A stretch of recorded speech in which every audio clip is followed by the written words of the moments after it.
Hey everybody, welcome to the weekend grab and review video for September 6th, 2015. I'd like to show you a few of the things that I picked up over the weekend and give you a few reviews as well.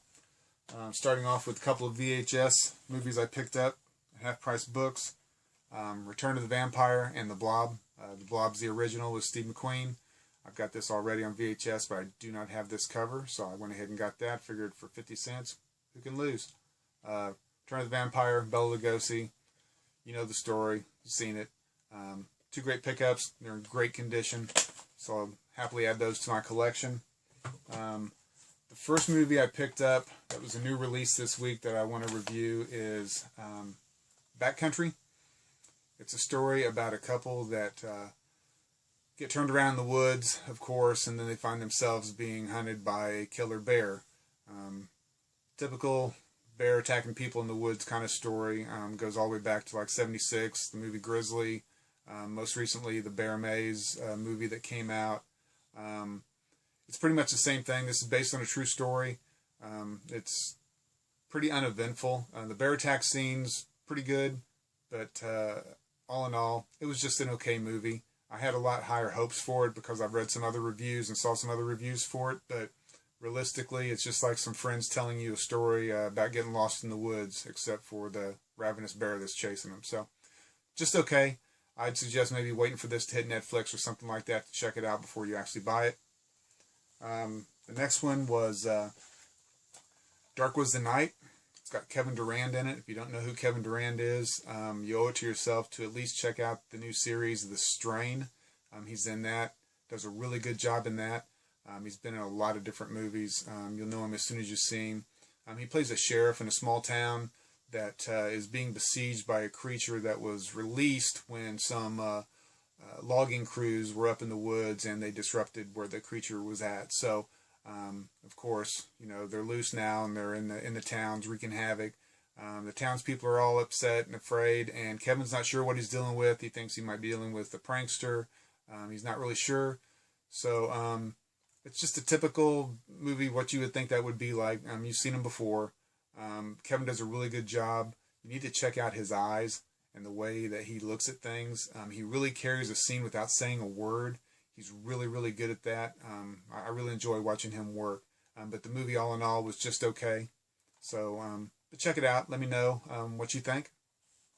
The next one is The Harvest. Harvest is a really good thriller.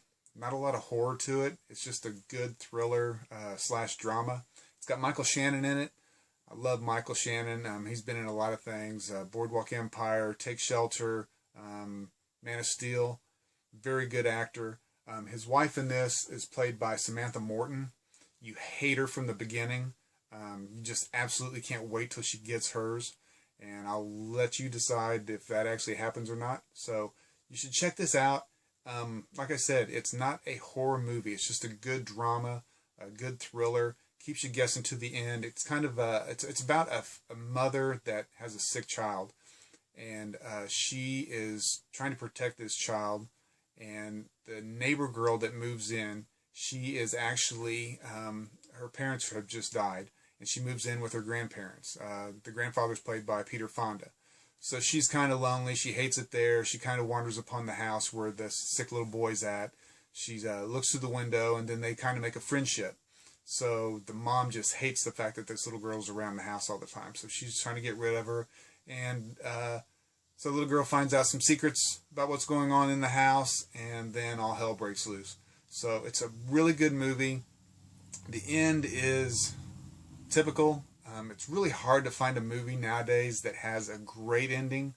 It's kind of like the movie holds you right up to the very end, and then they just kind of gave up. They didn't know what to do with it. I find that a lot in horror movies. It's kind of like that here. You have some, you know, your own mind. You have to make up exactly what happened at the end. Some continuity things with this movie that I'm not going to talk about. Those continuity things just drive me nuts as well. But check this out. Let me know below what you think. I'd like to get some more feedback. I've heard a lot of reviews, read a lot of reviews about how good this was, and I'll tell you, I agree wholeheartedly. It was a really good movie. The ending kind of left me wanting a little bit. Check it out. The last one I got was Lost After Dark. It's a throwback to the 80s horror movies. It was really, really good. I have to tell you, of all the ones I picked up this weekend, I had the lowest hopes for this one. It was absolutely a throwback to the 80s movies. Busload of teens breaks down, trying to find a phone, walks into a old farmhouse, and guess what? There's a cannibalistic killer that lives there. Imagine that. So, everything goes crazy. People are getting killed. Great kill scenes in this one. Check it out. Once again, the end. Typical horror end.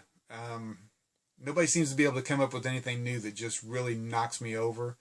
But all in all, it was a great movie. They kind of took the horror formula and twisted it a little bit on this one, which I love. But they just couldn't finish it. But all in all, this was probably the pick of the weekend. Check it out. Let me know below once again what you think. If there's some other ones that have been out recently that you thought were really good, let me know. I'd like to check them out as well. So that's really it for the weekend grabs and review video. So please, if you enjoyed this, please give me a thumbs up and subscribe. And have a great weekend. Thanks.